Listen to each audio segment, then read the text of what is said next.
I am Ra. I greet you in the love and the light of the one infinite Creator.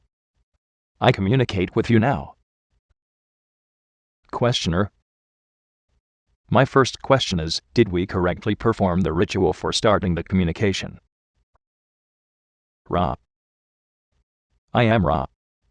The placement of the artifacts designed to balance the instrument should be placed at the instrument's head for the least distortion of effect. The remainder of the beginning account of purpose is quite acceptable for those speaking desire to serve. Otherwise, the attendant emphasis and mind complexities would not have been affected properly. We caution you to guard against those who are not wishing to serve others, above all else, from taking part in the beginning, or in lending their distortions of mind-body-spirit complex to any session, as we should then be unable to properly blend our distortions with those of this instrument. Questioner. Should I move the Bible, candle, and incense at this time? Ra. I am Ra. This would be appropriate. Questioner. After moving the items, is this the proper position? Ra. I am Ra. Please correct the angle of the incense so that it is perpendicular to the plane of 20 degrees north by northeast. Questioner. After making the correction, is this satisfactory? Ra. I am Ra. Please check by eye to make fine correction. We will explain the process by which this becomes a significant distortion balancer. The incense acts as energizer to the physical body of this instrument, signifying its humanity. This is, therefore, a necessity that the wafted smoke is perceived from the same relative angle as the instrument perceives the opened Bible balanced by the lighted candle signifying love light and light love, and, therefore, give the mental and emotional, shall we call it, distortion complex of this instrument the sight of paradise and peace which it seeks. Thus energized from the lower to the higher, the instrument becomes balanced, and does not grow fatigued. We appreciate your concern, for this will enable our teach learning to proceed more easily. Questioner. Does everything appear correctly aligned now? Ra. I judge it within limits of acceptability. Questioner. At the last session we had 2 questions that we were saving for this session, one having to do with the possible capstone on top of the Great Pyramid at Giza, the other having to do with how you move the heavy blocks that make up the pyramid. I know these questions are of no importance with respect to the law of one, but it was my judgment, and please correct me if I am wrong, and make the necessary suggestions, that this would provide an easy entry for those who would read the material that will eventually become a book. We are very grateful for your contact, and will certainly take any suggestions as to how we should receive this information. Ra. I am Ra. I will not suggest the proper series of questions. This is your prerogative, as free agent of the law of one, having learned and understood that our social memory complex cannot effectually discern the distortions of the societal mind-body-spirit complex of your peoples. We wish now to fulfill our teach learning honor responsibility by answering what is asked. This only will suffice, for we cannot plumb the depths of the distortion complexes which infect your peoples. The first question, therefore, is the capstone.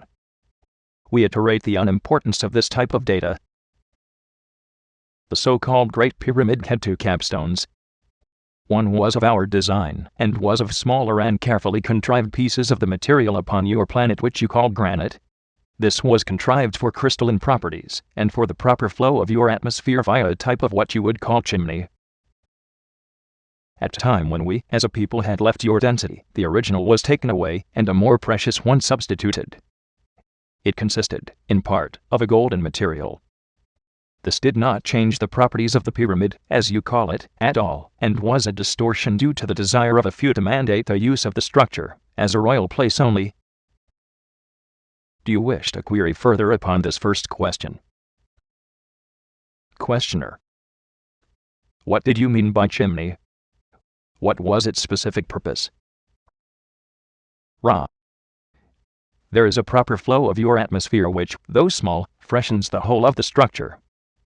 This was designed by having airflow ducts, as this instrument might call them, situated so that there was a freshness of atmosphere, without any disturbance or draft.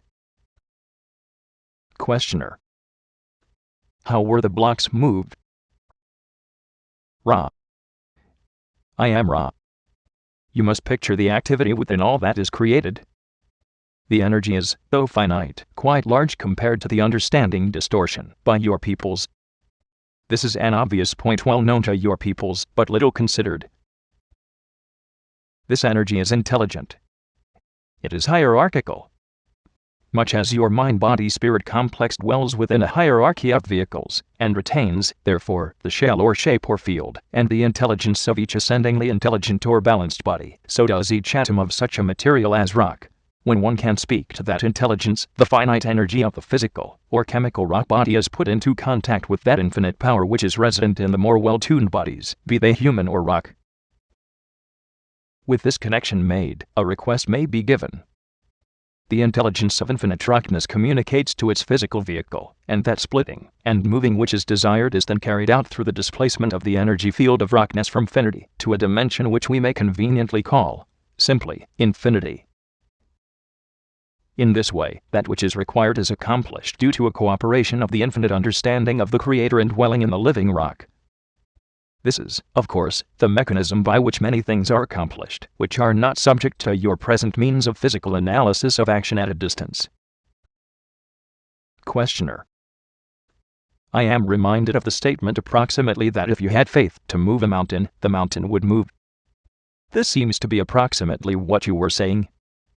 That if you are fully aware of the law of one, you would be able to do these things. Is that correct? Ra. I am Ra. The vibratory distortion of sound, faith, is perhaps one of the stumbling blocks between those of what we may call the infinite path and those of the finite proving understanding. You are precisely correct in your understanding of the congruency of faith and intelligent infinity. However, one is a spiritual term, the other more acceptable perhaps to the conceptual framework distortions of those who seek with measure and pen. Questioner. Then if an individual is totally informed with respect to the law of one, and lives the law of one, then such things as the building of the pyramids by direct mental effort would be commonplace. Is that what I am to understand?